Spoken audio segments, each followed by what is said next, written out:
Buenas tardes a todos ustedes. A nombre del Instituto Académico de Gestión Pública y Desarrollo Integral de Capacidades, les damos la más cordial bienvenida a esta importante videoconferencia denominada Elaboración de especificaciones técnicas y términos de referencia en las contrataciones del Estado.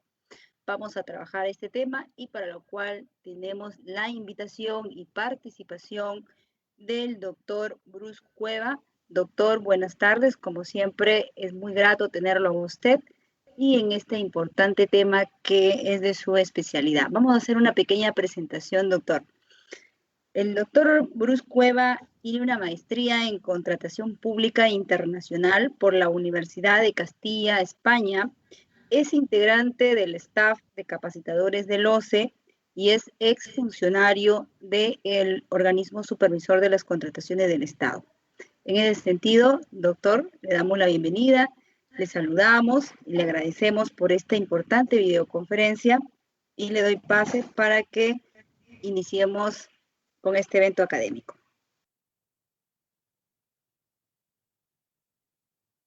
Bien, muchas gracias, doctora. Una cordial bienvenida para todos los participantes de este seminario virtual. Pues yo muy contento de reunirnos nuevamente en estas maratonas académicas en realidad que nos permite seguir compartiendo no solamente actividades académicas, sino también diversos aspectos vinculados pues a la experiencia del ejercicio profesional, ¿no?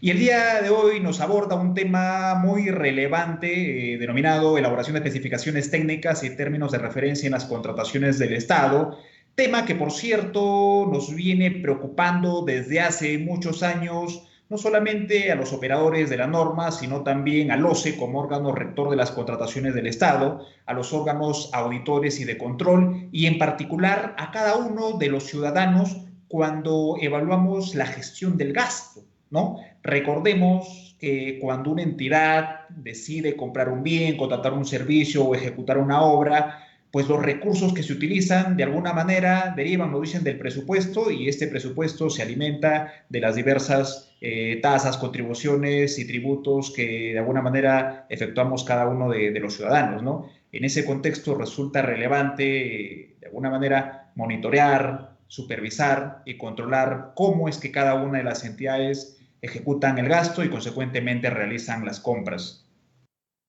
Bien, en torno al requerimiento existen una serie de interrogantes. En la parte central van a verificar ustedes las principales. Con frecuencia se preguntan, ¿quién elabora el requerimiento? ¿Cuándo se elabora el requerimiento? ¿Qué contiene el requerimiento? ¿Se puede modificar el requerimiento?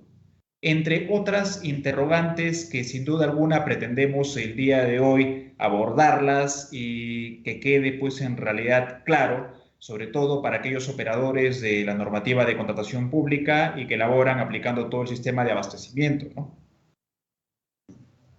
Me preguntaban justo hoy en la mañana, un amigo que trabaja en Procuraduría, ¿no?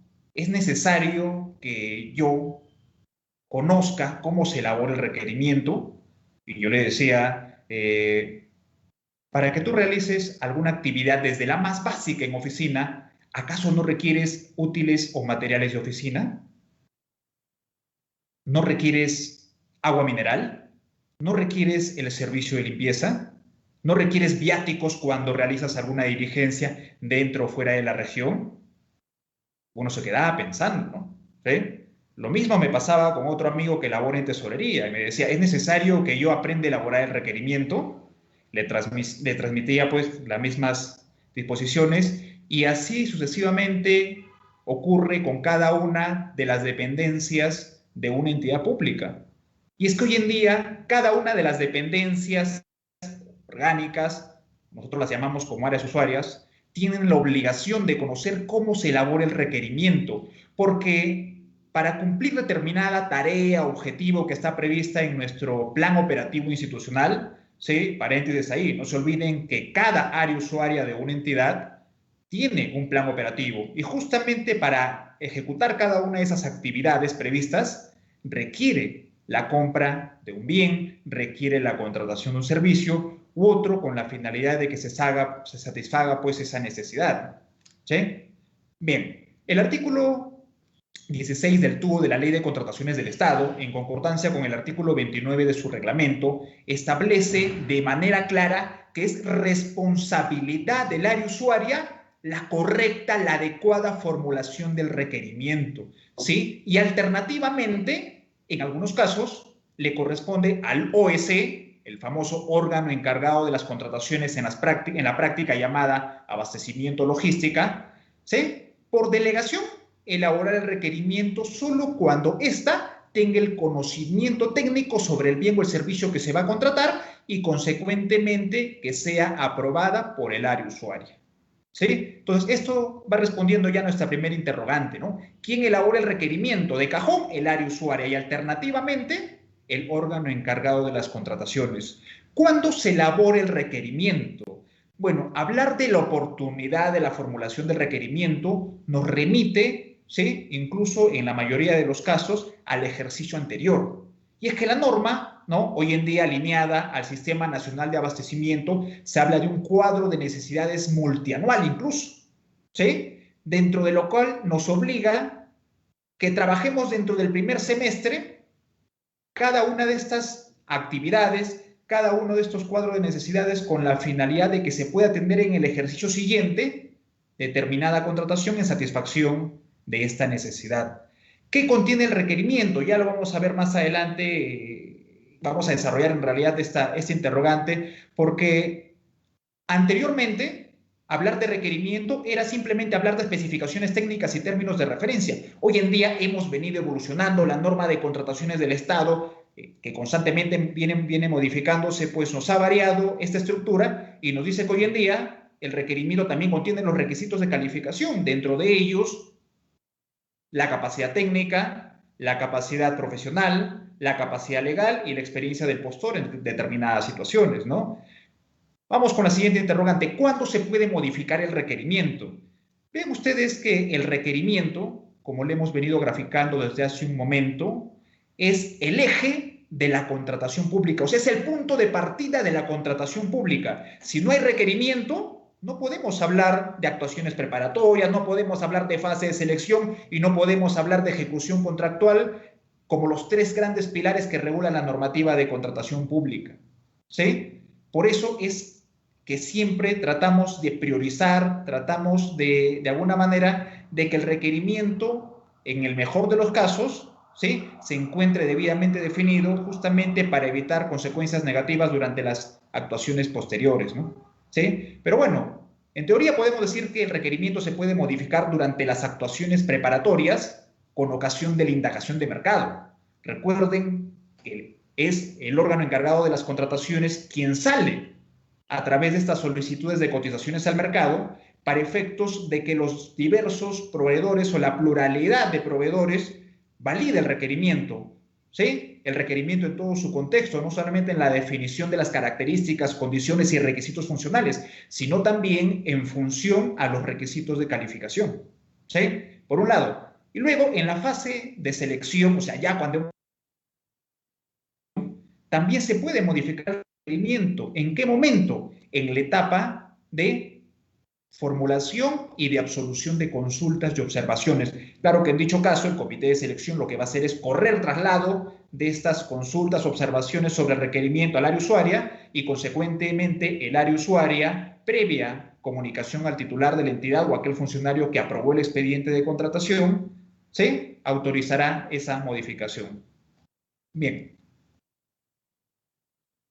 Muy rápidamente veamos de manera casuística algunos alcances sobre la definición del requerimiento. Me preguntaban también en esta semana, ¿sí?, lo siguiente: el área usuaria, conocedora de los recursos que le transfieren, ¿sí?, más a esta altura del año ya se ha aprobado el presupuesto institucional de apertura, y hay muchas entidades que han modificado incluso su presupuesto, y como tal, cada área usuaria sabe cuál es el presupuesto que maneja, ¿no? Pero la interrogante que me hacían es la siguiente: ¿como área usuaria puedo requerir cualquier tipo de bien o la contratación de cualquier tipo de servicio? Por ejemplo, pues me decían en Cajamarca, ahorita está haciendo frío, el día de hoy ha llovido, ¿no? Y bueno, resulta que los alimentos que a veces traemos a oficina pues se enfrían, ¿no? Y consecuentemente sería conveniente que en la oficina haya un microondas, me dicen. Yo como área usuaria puedo requerir la compra de un microondas para calentar los alimentos de mi personal. ¿Qué creen ustedes? ¿Puede el área usuaria requerir cualquier bien, cualquier servicio? ¿O es que existen algunas limitaciones, algunas restricciones? Claro que las hay, ¿sí? Y es que reitero, quiero ser enfático en este punto en realidad, ¿no? El requerimiento que formule el área usuaria tiene que estar alineado, tiene que estar en realidad en función a la satisfacción de una necesidad, pero ojo, no una necesidad estrictamente del personal o del área usuaria, sino en respuesta a una necesidad de una actividad, un objetivo que está previsto en el plan operativo institucional. Un ejemplo, ¿no? Nosotros hemos previsto en la presente diapositiva, de acuerdo a las actividades previstas en el PEI del 2021 para un hospital, lo siguiente: la atención médica oportuna para pacientes de COVID. ¿Sí? Hoy en día, lamentablemente, en la que seguimos afrontando esta segunda ola, pues, de esta enfermedad que viene llevándose a muchos seres queridos, a muchos conocidos en realidad, ¿no? Entonces, vamos a ver acá el ejemplo cómo torna. Ok, la actividad prevista en mi POI 2021 es atención médica oportuna para pacientes del COVID-19, ¿sí? Para atender esta actividad, ¿qué insumos requiere el área usuaria, en este caso, que podría ser de repente, pues el servicio de emergencia, puede ser el servicio de UCI, farmacia, entre otros? En este caso vemos el tema de hospitalización, ¿no? ¿Sí? Bien, ¿qué es lo primero que se requiere para atender esta actividad? Atención médica oportuna de pacientes COVID. A ver, en la parte izquierda, primero necesitamos contar con equipos médicos, ¿sí? Seguimos. ¿Qué más se requiere ahorita para atender a los pacientes de COVID? El necesitado oxígeno. Sin oxígeno sabemos, pues, que en un estado avanzado de esta enfermedad, lamentablemente los pacientes no pueden sobrevivir, ¿sí? Entonces hay que suministrar el oxígeno. Luego, ¿dónde va a reposar el paciente? Bueno, habrá que tener una camilla, por lo menos, ¿no? ¿Sí? Y consecuentemente, para abrigar de alguna manera al paciente, deberemos tener frazadas, sábanas, almohadas, entre otros, ¿sí? Y a su vez, las medicinas, personal médico, muebles, entre otros enseres, ¿no? Bienes o servicios que se requieran para completar esta actividad. Es en este contexto que de manera general nosotros queremos definir el requerimiento, ¿sí? Como aquel bien o como aquel conjunto de bienes o servicios que pretenden satisfacer, repito, una actividad prevista en el plan operativo institucional de esa dependencia. ¿Sí? ¿Cuál es el contenido del requerimiento? Ya les venía adelantando que el requerimiento hoy en día tiene dos partes. La primera parte está vinculada a la definición de las características técnicas, de los requisitos funcionales, de las condiciones operativas, de las prestaciones accesorias, de los requisitos de calificación, de la responsabilidad por vicios ocultos, de los plazos de entrega y demás alcances técnicos, ¿sí? Todo este detalle o este conglomerado de detalles técnicos, cuando se trata de un bien, van a estar contenidas en un anexo denominado especificaciones técnicas. Cuando se trata de un servicio en general o se trata de una consultoría de obra, van a estar contenidos en un documentito llamado términos de referencia. Y en el caso de obras, ¿sí? Toda esa descripción también técnica, llámese los planos, la memoria descriptiva, los metrados, el presupuesto de obra, entre otros, van a estar contenidos en un expediente técnico de obra, ¿sí? Y la segunda parte está referida a los requisitos de calificación, ¿sí? Dentro de la capacidad legal, propiamente el área usuaria tendrá que evaluar aquella autorización, aquel permiso, aquella licencia que de alguna manera acredite al proveedor desarrollar la actividad que es objeto de esta contratación. Dentro de la capacidad técnica y profesional, obviamente el área usuaria tendrá que definir si es necesario que ese proveedor para ejecutar esa contratación cuente con determinado equipamiento estratégico o con determinado plantel técnico. Posteriormente, es facultativo requerir la experiencia y el posterior en la especialidad, la cual se ve reflejada en el monto que nosotros solicitamos que se acredite, ¿sí?, para sustentar, pues, determinada permanencia o experiencia, como lo decimos en el mercado, ¿sí? Y particularmente en el caso de obras es que se solicita este requisito denominado solvencia económica, como aquel documento emitido por una entidad del sector financiero supervisado por la SBS, que garantice que ese proveedor cuenta con recursos o con capacidad de endeudamiento para la ejecución del proyecto, de la obra en marcha. Entonces, no se olviden, el requerimiento contiene estas dos secciones y es lo que debemos desarrollar hoy en día antes de la convocatoria de un procedimiento de selección. Bien, he considerado importante también difundir estos alcances vinculados a las fichas técnicas de subasta inversa y los catálogos electrónicos de acuerdo marco, porque nuestra norma de contratación pública también establece que cuando el área usuaria elabore el requerimiento, ¿sí?, debe coordinar de manera permanente con el OEC.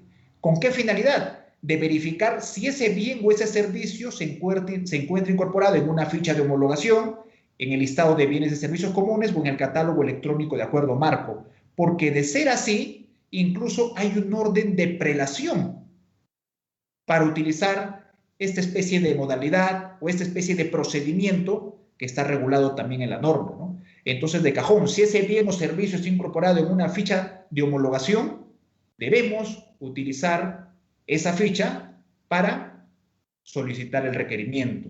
Consecuentemente, si ese bien o servicio se encuentra incluido en una ficha técnica del listado de bienes y servicios comunes, lo que le corresponde incluso al área usuaria es elaborar ese requerimiento, ¿sí?, con sujeción a lo que establecen también estas fichas técnicas. No se olviden que hoy en día tenemos más de 1038 fichas técnicas aprobadas, ¿ya? Y dentro de ellas tenemos, pues, fichas para la compra de diversos tipos de alimentos, bebidas y productos. Tenemos consumibles, aditivos, combustibles, lubricantes, componentes, suministros de construcción, componentes, suministros de fabricación, ¿sí?, componentes de acondicionamiento, electrodomésticos, materiales, accesorios y suministros de plantas, animales. Tenemos servicios financieros como el SOAT, productos del cuidado personal, equipaje, vestimenta, medicamentos, entre otros productos farmacéuticos. A su vez, tenemos más de 21 catálogos electrónicos en el acuerdo marco que viene aprobando Perú Compras, ¿sí? Dentro de los catálogos más comunes que se utilizan en el sector público son para la compra de útiles de escritorio o materiales de oficina, bienes de ayuda humanitaria de acuerdo a las especificaciones de INDECI. Dentro de este catálogo encontramos, pues, desde la compra de frazadas, sábana, colchones, calaminas, incluso algunos alimentos para atender fenómenos o desastres naturales.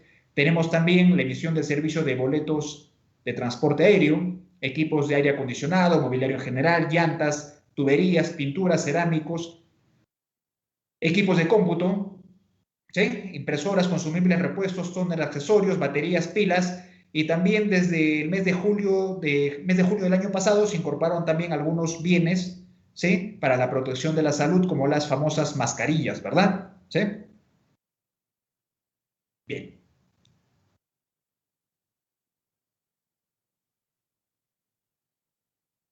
Ok, entonces hasta ahí algunas pinceladas previas de lo que debe tener en cuenta en realidad el área usuaria cuando formula el requerimiento, ¿sí? Ahora veamos muy rápido, como parte del desarrollo de la estructura, qué aspectos fundamentales debería tener en cuenta el área usuaria cuando elabora el requerimiento, es decir, cuando elabora las especificaciones técnicas y términos de referencia.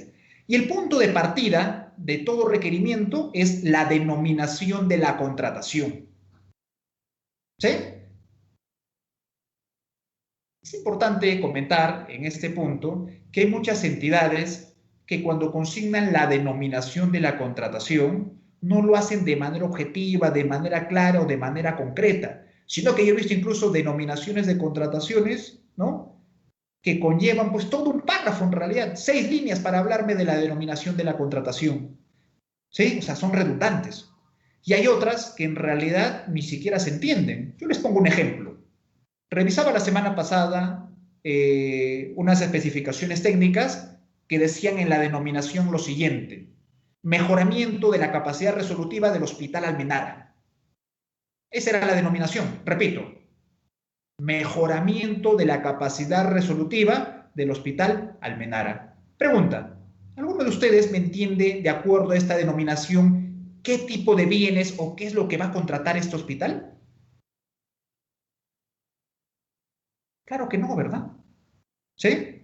Por eso reitero, la denominación de la contratación debe informar, debe difundir de manera clara qué es lo que la entidad va a comprar en este caso. ¿Sí? Un ejemplo: adquisición de vehículos automotores, contratación de servicio de mensajería. ¿Sí? No necesito detallar en la denominación adquisición de 12 llantas para los vehículos que están internados, no, esto, en reparación del hospital tal. No, todo ese detalle ya lo vamos a precisar dentro de los alcances de las características técnicas, o en el caso de servicios, en el rubro que corresponde a las condiciones o el desarrollo de las actividades. ¿Sí? Entonces, repito, cuando hacemos referencia a la denominación, hay que ser claros, hay que ser concretos, ¿sí? Porque recuerden que en función a ello, los proveedores también van a hacer la búsqueda a través del SEACE, ¿sí? Y pues ingresan y ven denominaciones que en realidad son desde ya incongruentes. Yo creo que ni las ganas les va a dar de revisar lo que continúa en las especificaciones técnicas, ¿no? ¿Sí? Entonces hay que tener cuidado. Luego, como parte de la estructura del requerimiento, debemos consignar la finalidad pública de la contratación, ¿sí? Y ojo que la finalidad pública no es lo mismo que la denominación, ¿eh? Yo revisaba también algunas especificaciones técnicas, ¿no? Y veía que una entidad me había puesto denominación de la contratación: adquisición de equipo tomógrafo para el Hospital José Gálvez. Finalidad pública de la contratación, otra vez, adquisición de equipo tomógrafo para el Hospital José Gálvez. Y yo les preguntaba, oye, pero entonces la denominación y la finalidad ¿son lo mismo? Pues no son lo mismo, ¿sí? La finalidad pública es el interés que la entidad espera conseguir o espera satisfacer como consecuencia de esa contratación. ¿Sí? En el caso planteado, si la entidad consigna, ¿no?, denominación de la contratación, servicio de mantenimiento de los vehículos automotores, ¿cuál será la finalidad pública de la contratación? ¿Cuál sería? A ver, piensen un poquito. ¿Cuál sería esa finalidad?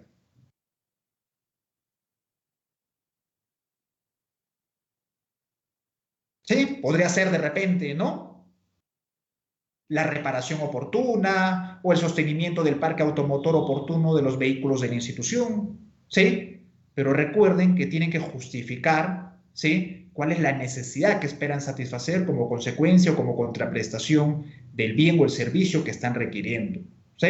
Luego de ello, como parte de la estructura de la elaboración tanto de especificaciones técnicas y términos de referencia, también corresponde precisar algunos antecedentes. Y ojo que los antecedentes no son obligatorios, son facultativos. Y cuando hagamos referencia a los antecedentes, también tenemos que ser precisos, tenemos que resumir en realidad la información. Yo reviso algunas especificaciones técnicas y me encuentro con media página, 2 páginas de puros antecedentes. Y comienzan, ¿no? El instituto tal fue creado mediante norma del año cuando estuvo presidente tal, y me ponen ahí pues, ¿no?, información que en realidad ni siquiera es útil ni relevante para la contratación, ¿sí? Algún antecedente válido que podrían consignar podría ser, ¿sí?, que esa contratación surge en el marco, ¿no?, de un convenio de cooperación institucional, surge en el marco de la declaratoria de emergencia, por ejemplo, para paliar este coronavirus que estamos atravesando, aspectos importantes, ¿no? Pero reitero, los antecedentes no son obligatorios, así que corresponde a cada una de las áreas usuarias definir si es que los incluye o no. Luego hay que precisar algunos objetivos, ya sean generales o específicos, con la finalidad de que los proveedores, ¿sí?, o los interesados en participar en el procedimiento de selección entiendan para qué y el por qué estamos realizando esa contratación. Y ahora sí, ¿no?, ingresando a lo que hemos resumido acá en esta determinación de especificaciones técnicas y términos de referencia, pues viene lo más importante, ¿no? ¿Sí? En el caso de bienes, debemos definir con precisión cada una de las características técnicas y requisitos funcionales que debe cumplir ese bien para satisfacer la necesidad del área usuaria, ¿sí? Y en el caso de servicios, bueno, no hay que definir características técnicas, pero hay que definir con precisión cada una de las actividades, de las acciones, de las tareas, de los procedimientos y demás condiciones que comprenden la ejecución del servicio requerido por el área usuaria. ¿Sí? Un ejemplo, a ver. Así un ejemplo pequeñito, que también lo he vivido hace unos cuantos años y normalmente en los eventos de capacitación a veces yo los comparto porque me parece muy relevante, ¿no? ¿Sí? Recuerdo que hace unos años el Ministerio de Cultura había requerido la compra de 5 cámaras fotográficas profesionales. ¿Sí? Pero vean ustedes que lo único que envió el área usuaria a logística o abastecimiento para procesar esta compra fue el pedido SIGA. O sea, no adjuntó un anexo de especificaciones técnicas con todo el contenido que venimos comentando. Simplemente, repito, envió el pedido SIGA donde establecía cantidad, 5 unidades, descripción, adquisición de cámaras fotográficas profesionales. Nada más. Ese era el requerimiento de la oficina de imagen del ministerio en ese momento. Consecuentemente, ¿qué hizo abastecimiento? Como parte del procedimiento, solicitó cotizaciones a diversos proveedores, ¿sí? Y los proveedores, obviamente, le respondieron. Nos encontramos con 3 cotizaciones. La primera cotización nos decía que el precio unitario por cada cámara era de 500 soles. La segunda cotización me decía que el precio unitario por cada cámara era 1.500 soles. Y la tercera cotización me decía que el precio unitario por cada cámara era 5.000 soles. Ahora, ¿por qué creen ustedes que hay esta gran dispersión de precios? ¿Por qué varían tanto? Una 500, otra 1.500 y la otra 5.000. ¿Por qué creen ustedes? A ver. Los proveedores que han recibido ese pedido SIGA, porque fue lo único que envió en realidad del área usuaria, ¿no?, pudieron conocer con certeza qué tipo de cámaras requería el ministerio. Pónganse en los zapatos del proveedor. Si te llega ese requerimiento, ¿qué ofertarías tú? Algunos me dicen, bueno, yo por vender le ofrezco lo más barato que tenga en mi stock, ¿no?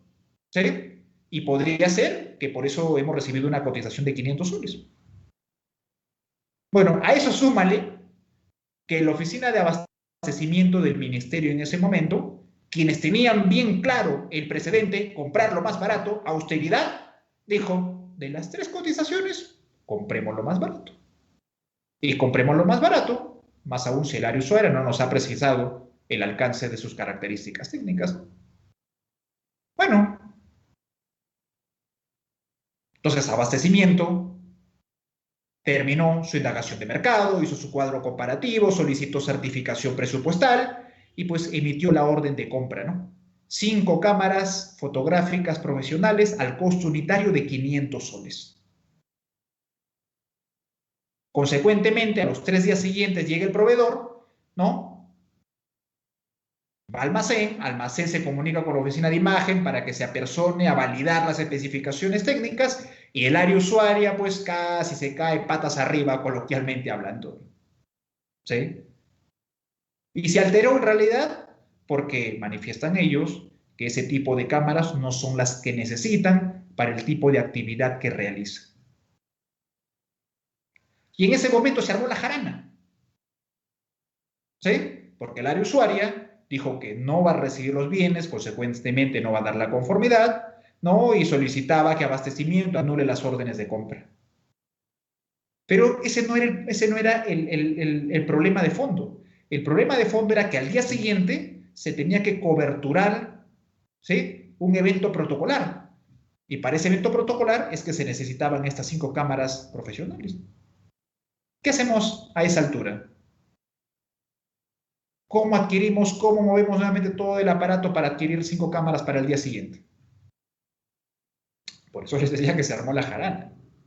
¿Sí? Entonces, vean ustedes en realidad que en un ejemplo así tan sencillo como la adquisición de cámaras fotográficas, ¿no? Entonces, el área usuaria también debió haber precisado, ¿sí?, características mínimas, como cuáles, por ejemplo, podríamos tener en cuenta si queremos comprar esos equipos. ¿Sí? Por ahí me decían, ¿no? La dimensión de la pantalla, el zoom, el lente óptico, ¿sí?, la carga, la reproducción, los megapíxeles, las conexiones eléctricas, ¿sí?, el disparador, entre otros alcances que resultan necesarios no solamente para que el área usuaria obtenga el bien que se requiera, sino que también el proveedor te puede ofertar de manera adecuada, ¿no?, su oferta económica.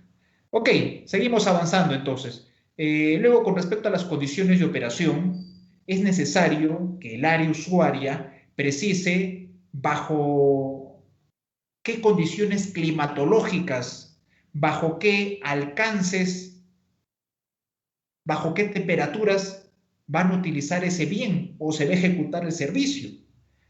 ¿Sí? Les pongo un ejemplo. Si ustedes compran laptops para utilizarlas en la ciudad de Lima, ¿sí?, bueno, yo creo que ahí no vamos a tener ningún problema, ¿no?, en su infinidad de marcas que nos puedan ofertar. Pero, a ver, compra esa laptop y llévatela a Cerro de Pasco, llévatela a Chayapalca, 5.500 metros sobre el nivel del mar. A ver, prende tu laptop a ver si funciona. ¿Mm? Obvio que no va a funcionar. ¿Sí? Porque ese equipo tiene que ser elaborado, tiene que ser ensamblado, teniendo en cuenta componentes, ¿sí?, que respondan a esas condiciones climáticas. ¿Sí? Otro ejemplo muy puntual, nosotros esto lo vivimos siguiendo la línea de los hospitales en realidad, ¿no? Yo recuerdo que hace unos años el Hospital María Auxiliadora compró 2 equipos tomógrafos y como parte de las condiciones de operación, ellos omitieron precisar cuál era la tensión eléctrica bajo la cual se iban a utilizar esos equipos. Claro que acá en el Perú la tensión eléctrica es 220, ¿no? ¿Sí? Pero como omitieron precisar ese detallito, como lo decían ellos, el proceso es público, participan proveedores no solamente del ámbito nacional, sino internacional, y les ofertaron pues un producto asiático. ¿Sí? Consecuentemente, como no habían precisado nada sobre la tensión eléctrica, el proveedor vino, realizó las pruebas de instalación y cuando realizaron las pruebas de funcionamiento e instalación, el proveedor se acerca al conector del tomacorriente, ¿no?, y separa una especie de transformador del equipo. Según menciona, ese transformador no es un accesorio ni forma parte del bien, simplemente lo han traído para las pruebas de funcionamiento. En ese momento es que recién la entidad en realidad toma conciencia, ¿no?, de la omisión en la que habían incurrido, ¿no?, y advierten que esos equipos en realidad solo operaban bajo una tensión eléctrica de 110. ¿Sí? ¿Qué hacen en ese caso? A ver, conecta, decía por ahí un colega, ¿no? A ver, conecta el equipo al tomacorriente, a ver qué pasa. Es evidente, pues, ¿no?, lo que va a suceder, ¿no? ¿Sí? Entonces, puedes ya a esa altura del requerimiento negarte a darle la conformidad y más aún sobre una condición, un requisito que no lo has previsto desde tu requerimiento. Complicado, ¿sí? Posteriormente, es importante también que se precisen algunos alcances vinculados a los embalajes, a los rotulados, ¿sí? Bueno, en realidad yo creo que no tengo mucho tiempo para entrar en todo el detalle, pero recuerdo, ¿no? Muy rápidamente, recuerdo un caso en el cual otro hospital, estamos en la línea de los hospitales el día de hoy, ¿no? Debido a la coyuntura que estamos afrontando, ¿sí? Eh, este hospital, para no hacer referencia, me dicen por ahí algunos nombres, ¿no? Este hospital convocó un proceso para la adquisición de botellas de suero líquido medicinal, ¿sí? Esas botellitas de litro transparentes, ¿sí? Pero dentro de las especificaciones técnicas que había omitido, precisar justamente cuestiones vinculadas al rotulado, ¿sí? Es así que se adjudicó la buena pro, se firmó el contrato, dentro del plazo establecido el proveedor trajo el primer lote y el comité de recepción se dispuso a verificar no solamente el insumo de la composición química, sino también las condiciones del envasado, del embalaje y del rotulado, ¿no? Y como parte de esta verificación, uno de los médicos, que era muy meticuloso, comienza a revisar la etiqueta de una de las botellas y advierte que esa botella tenía doble rotulado, o sea, doble etiquetado. Comienza a levantar la primera etiqueta y debajo había otra que decía: Minsa, prohibida su venta, distribución gratuita. Imagínate, así decía: Minsa, prohibida su venta, distribución gratuita. Comenzaron a revisar las demás botellas y resulta que todas las botellas de ese primer lote tenían la misma situación. Pregunta: ¿puedes observar el requerimiento? ¿Puedes negarte a recibir esos bienes si dentro de las especificaciones técnicas no has precisado el alcance, no has precisado nada con respecto al rotulado o el etiquetado? Algunos dirán por ahí, ¿no? Sí, pero eso evidencia que hay incluso algún delito, ¿no? Y hay que denunciar pues en el fuero penal y todo. Sí, pues, pero oye, digamos que eso va a tomar otro rumbo, pero primero tienes que solucionar el tema de tu ejecución contractual, ¿no? Y lo cierto es que en el marco del contrato que has celebrado con ese contratista, no has especificado cuestiones vinculadas a ese rotulado, ¿no? ¿Sí? Y obviamente cuestiones como estas, ¿a qué van a dar origen? Como es evidente, va a dar origen a un arbitraje, ¿sí? No se olviden, las controversias derivadas de un contrato en el marco de la Ley de Contrataciones del Estado solo se resuelven mediante conciliación o arbitraje, ¿sí? En un 90% de los casos, en un arbitraje, ¿sí? Luego, otro aspecto que debemos tener en cuenta son condiciones vinculadas al transporte y los seguros, ¿sí? ¿Por qué sería importante precisar cuestiones vinculadas al transporte? Si vas a comprar insumos médicos, vas a comprar vacunas, por ejemplo, hoy en día que se viene cuestionando bastante ese tema, ¿no? ¿Sí? Las vacunas, como lo han podido verificar en los diversos medios, se puede transportar en cualquier vehículo. Puedo llevarme cualquier camión, cualquier camioneta pick-up o sub y transportar las vacunas. No, ¿verdad? ¿Sí?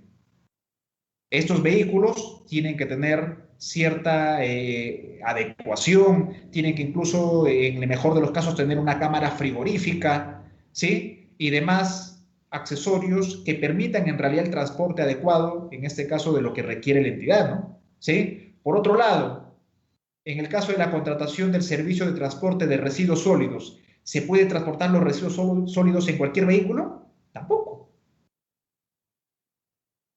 ¿Sí? Entonces, por eso es importante que cuando el área usuaria requiera este tipo de bienes o este tipo de servicios, ¿sí? Defina con precisión cuál va a ser el medio de transporte, ¿sí? Características principales.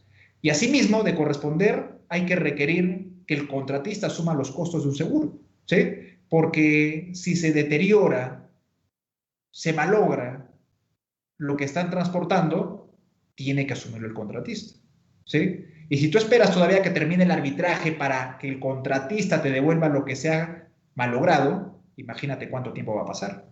Por eso es que es importante que a través de la aplicación o a través de la activación de esos seguros, el contratista responda de manera inmediata por todo lo que se ha averiado o malogrado, ¿sí? Por otro lado, es importante también que como parte de la estructura del requerimiento se definan aspectos vinculados a la disponibilidad de servicios y repuestos. Yo recuerdo un caso muy puntual, ¿no? Esto pasó pues en el Espinar, Cusco.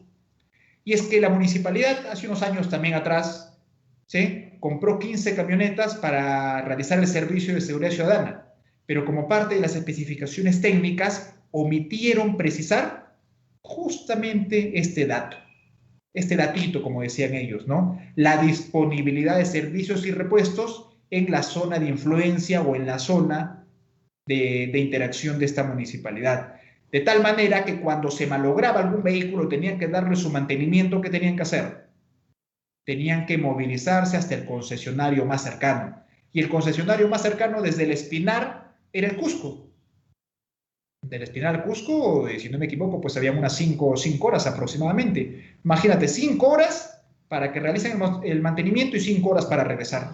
Y cuando se malograba el equipo, ¿sí?, tenían que contratar el servicio de grúa para trasladar el vehículo hasta el domicilio del concesionario. Situación que se hubiese podido evitar si es que la entidad hubiese definido con precisión estas condiciones, ¿sí? Por eso es importante no solamente la disponer servicio, sino también de los repuestos. Si no vas a tener el vehículo, la maquinaria parada, ¿cuánto tiempo hay en el taller? Ok, luego, no se olviden que como parte de la definición del requerimiento, debemos revisar la regulación sobre la materia.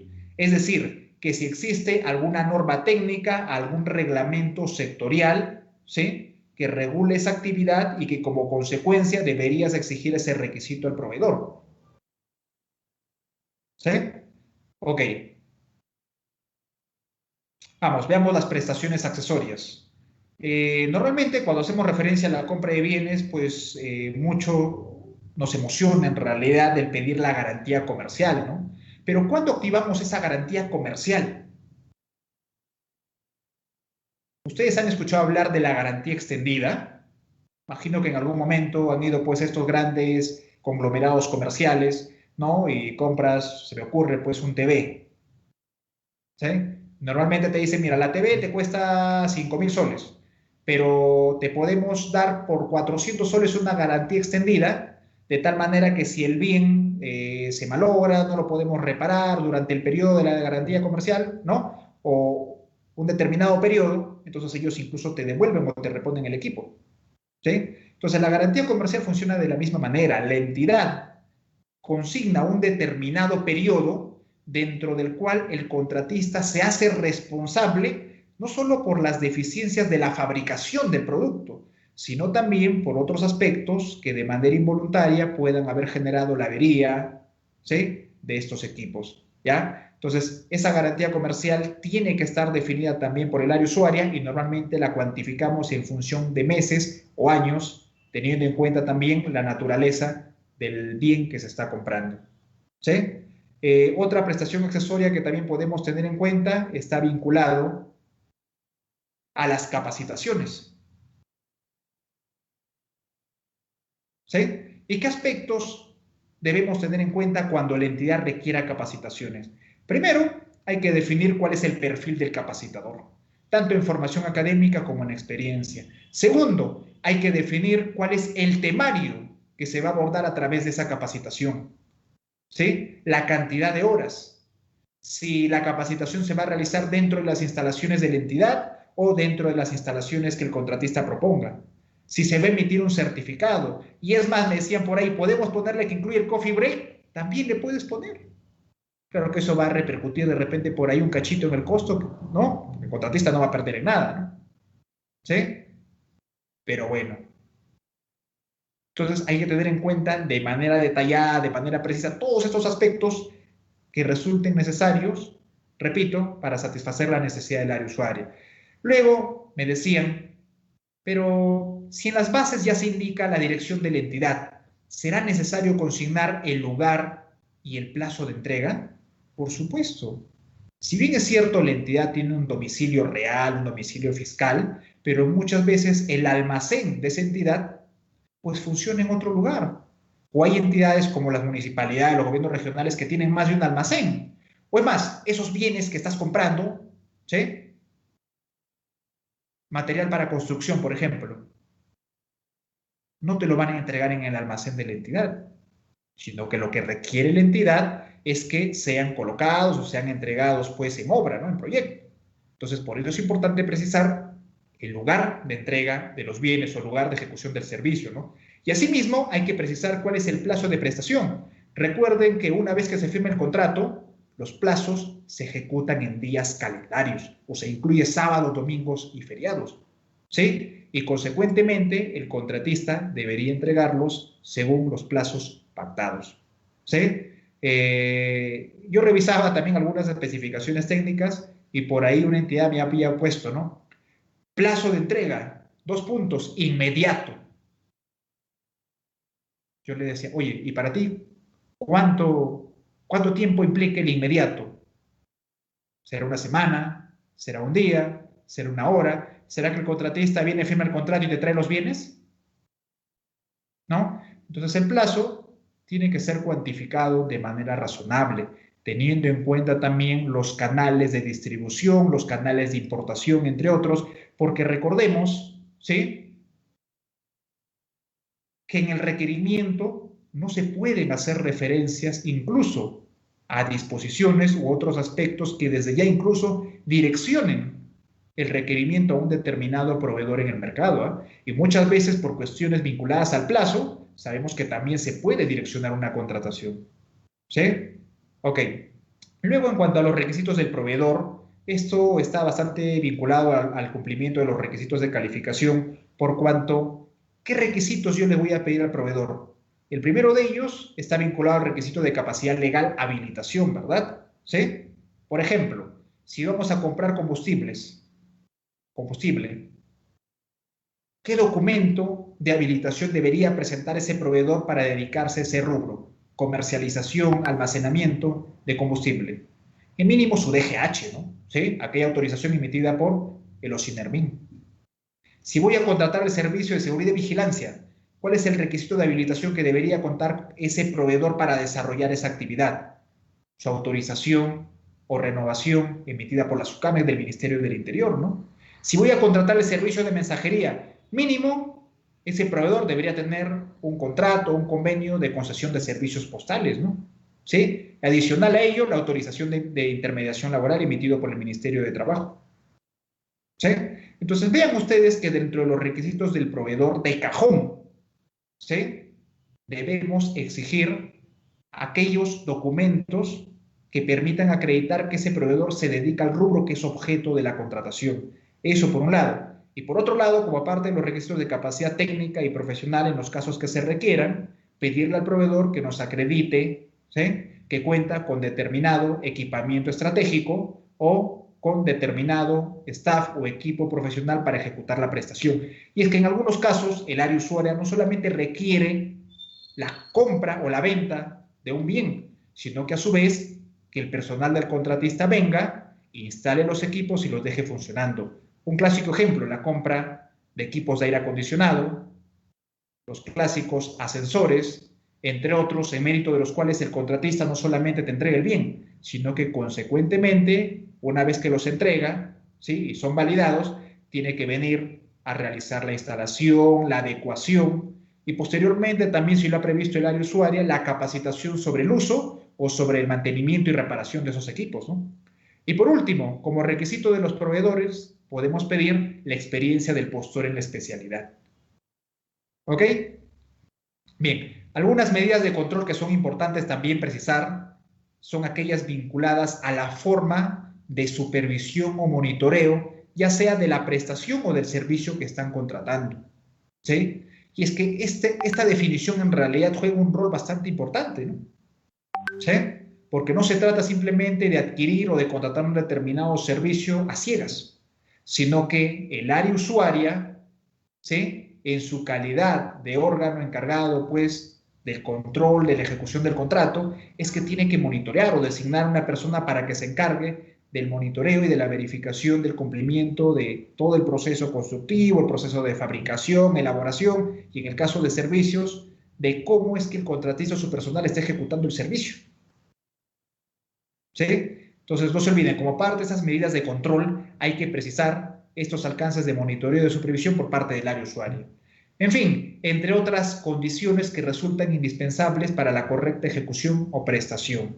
¿Sí? Dentro de este paquete de otras consideraciones debemos tener en cuenta que es responsabilidad del área usuaria determinar la posibilidad de que se entreguen adelantos. La norma de contrataciones del Estado prevé, ¿no?, dependiendo del objeto de la contratación, que se entregue incluso hasta un 30%, ¿sí?, del valor del contrato como un adelanto.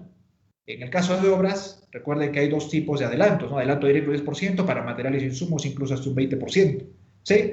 En fin, en cualquiera de los casos se puede otorgar hasta un 30% de adelantos, pero siempre y cuando en el requerimiento se haya precisado ese alcance. Ahora, no es obligatorio, ojo, no es obligatorio entregar adelantos, pues la entidad tampoco no tiene la obligación de financiar los costos del contratista, ¿no? Sin embargo, es una facultad que prevé la norma y como lo hemos visto reflejado, pues, el año pasado en los diversos decretos que se han emitido, ¿no? Incluso en aquellos casos donde no se había previsto para reactivar la economía y el dinamismo económico, es que se previó esa facultad para otorgar los adelantos pese a que no habían sido previstos.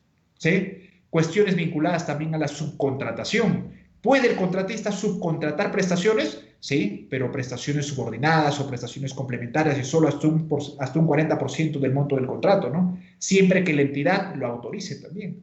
Y esa definición tiene que estar prevista dentro de la estructura del requerimiento. Otras cuestiones vinculadas a la responsabilidad por vicios ocultos, ¿sí?, entre otras que resultan indispensables para que el área usuaria pueda, repito, recibir el bien o el servicio en las condiciones esperadas. ¿Sí? Bien. En la diapositiva anterior, en realidad, hemos pretendido resumir algunos aspectos fundamentales que coinciden no solamente en la estructura de especificaciones técnicas, sino también en cuanto a la estructura de los términos de referencia. Pero bueno, ahí tienen las dos proyecciones con la finalidad de que ustedes puedan verificar de manera detallada cuál es el desarrollo de cada uno de estos ítems. ¿Sí? Bien. Ahí tienen también el material de apoyo que pueden revisar y que está publicado en la página web del OCE, como son los tableros de requisitos de calificación y factores de evaluación que se aprobaron el 18 de marzo del 2019. Pueden revisar también la Directiva número 1/2019 que establece las bases estándares, cuya última modificación data del 15 de julio del 2020. La guía número 5 del 2011-2017, ¿sí?, que establece algunos lineamientos cómo formular el requerimiento. Y de cajón, pues, tienen que revisar, ¿no?, la resolución 423 del 2013 emitido por el OCE, ¿sí?, que contiene el instructivo de formulación de especificaciones técnicas y términos de referencia. Si bien este instructivo data del 2013, recuerden que en esencia, ¿sí?, la definición del requerimiento no se ha modificado, ¿sí? Desde hace años hasta la fecha es obligatorio describir los aspectos técnicos, los requisitos funcionales, actividades, tareas, entre otras que se requieran, las condiciones de operación que ya verificamos, entre otros aspectos. ¿Sí? Bien, para culminar, es importante recalcarles, ¿sí?, lo importante que es la definición del requerimiento por parte del área usuaria, ¿sí? Haciendo un símil de lo que le pasa a una persona, ¿sí? Esto yo muchas veces también lo traslado y les digo lo siguiente, ¿no? ¿Qué pasaría si nosotros nos enfermamos del corazón? ¿Qué va a pasar mañana más tarde, en cualquier momento, de manera imprevista? Que nos dé un ataque cardíaco y, bueno, pues Dios no quiera, pero ahí quedamos, ¿no? ¿Sí? En materia de contrataciones del Estado, yo les decía que el requerimiento es el punto de partida de la contratación pública, o sea, es el equivalente al corazón de la contratación pública. Si el corazón está mal, ¿qué va a pasar durante el desarrollo del proceso de selección? Que en cualquier momento, ¿sí?, ya sea a través de una consulta, una observación, una solicitud de nulidad, se advierta un vicio, ¿sí? Un vicio porque hay una deficiencia en la elaboración de las especificaciones técnicas y términos de referencia, o un recurso de apelación, y como consecuencia de ello se advierte esta deficiencia, ¿no? O una acción de supervisión de oficio que realiza la Dirección de Gestión de Riesgo del OCE, y consecuentemente, como parte de esa deficiencia, tendrá que declararse la nulidad del procedimiento de selección. Y si por suerte superaste la etapa o las etapas del procedimiento de selección y ya firmaste el contrato, ¿sí?, ¿qué puede pasar? Que por esas deficiencias en el requerimiento, en tanto no van a llegar a un entendimiento entre la entidad y el contratista, porque las situaciones son bien complicadas en realidad, lo que va a suceder es que esas controversias sean sometidas a un arbitraje que va a demorar no solo uno, sino probablemente 2, 3, 4 y más años. Yo por ahí tengo un arbitraje que ya va en su 7.º año, ¿no? Imagínense, ¿no? Y al final, ¿quién va a asumir esa responsabilidad? ¿Sí? Bien, por lo demás, agradezco mucho su tiempo, agradezco mucho la oportunidad de poderme dirigir a través de este medio y desde ya, pues quedo presto a absorber de repente algunas consultas que queden ahí en interno. Muchísimas gracias. Muchísimas gracias, doctor. Ha estado muy claro, muy puntual en sus ejemplos y en la precisión y desarrollo de este importante tema, como los términos de referencia que tan importante juegan dentro del proceso de contratación. No tenemos ninguna consulta que nos hayan transmitido los participantes. En ese sentido, doctor, le agradecemos infinitamente a usted por darnos su tiempo y no solamente su tiempo, sino también su experiencia y su conocimiento en estos temas tan importantes que deben conocer muy bien los servidores y funcionarios de no solamente el área logística, sino de las áreas usuarias que, como bien lo ha definido, deben saber bien la estructura que debe contener un requerimiento, que es la parte inicial del procedimiento de contratación. Nos queda a nosotros agradecerle a usted y agradecer a todas las personas que nos siguen y estén pendientes en nuestras próximas videoconferencias de algún tema importante en relación a alguna norma o algún tema de interés para el sector público. Nos vemos hasta la próxima videoconferencia. Un saludo afectuoso. De igual manera, doctor. Y a todos los que nos siguen. Nos estamos viendo hasta la próxima. A todos. Así es.